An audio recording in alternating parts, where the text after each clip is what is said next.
chapitre 3 du livre « Majorez vos entretiens » dont je viens vous parler. Le non-verbal est un atout. La confiance élimine le stress. Qu'est-ce que ça veut dire? Ce qu'on appelle le non-verbal, vous voyez, je parle avec les mains, je bouge la tête, je remue les yeux, est indissociable de votre prestation. Les écoles organisent des entretiens. Pourquoi est-ce qu'elles le font? Il faut savoir que ça coûte cher, que c'est compliqué. Pour certaines écoles en province, il faut faire venir des milliers d'admissibles, ou à Paris. Il faut convoquer les enseignants, il faut réserver des salles. Il faut convoquer des professionnels comme moi, qui ne sont pas dans l'école, qui ne sont pas salariés, qui ne sont même pas payés pour être membre de jury, qui vont quand même se démener pour venir passer une demi-journée, une journée dans l'école. Et par ailleurs, il faut mobiliser, même s'ils sont toujours prêts, les fameux admisseurs qui vont vous accueillir et vous mettre dans l'ambiance. Pourquoi est-ce qu'elles font tout ça? Parce que les écoles veulent vous rencontrer, elles veulent vous donner une chance à tous et à toutes, et juger votre capacité à créer du lien. Créer du lien et à interagir avec le jury en fonction des réponses et des questions qui vont apparaître dans l'entretien. Par exemple, comment démarrer et quitter l'entretien? Vous allez voir, je vois chaque année des candidats qui commencent l'entretien en disant bonjour, en cherchant quelque chose dans leur sac. Je ne sais pas quel effet je viens de vous faire, c'est quand même pas top. Comment capter et conserver l'attention? Vous voyez, je viens de faire une longue pause. Je suis sûr que vous êtes demandé ce qui se passait. Et je vais vous apprendre comment un silence peut avoir un effet sur un auditoire. Retenez ça. L'entretien n'est pas fait que de paroles. Même mieux que ça. L'entretien ne commence pas par la parole.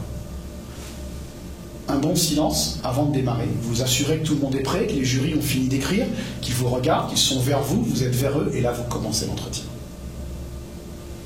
D'ailleurs, vous voyez peut-être parfois que mon regard s'éloigne un peu à droite à gauche. C'est pas formidable.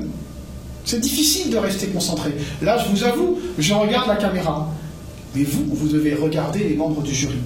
Le regard a beaucoup d'importance. Le regard, le sourire, j'y reviendrai tout à l'heure. J'y reviens tout de suite même. Vous marquerez des points avec un regard en profondeur. Il faut regarder les jurys dans les yeux. On voit des fois les candidats à qui on a dit il faut regarder alternativement tous les membres du jury. Et ça fait ça.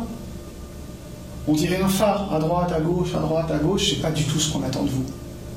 Il faut aussi sourire. Vous voyez, de temps en temps, je souris, mais pas tout le temps. Vous n'êtes pas un benet ravi qui sourit pendant tout l'entretien. Mais il faut penser à sourire, car le sourire crée du lien.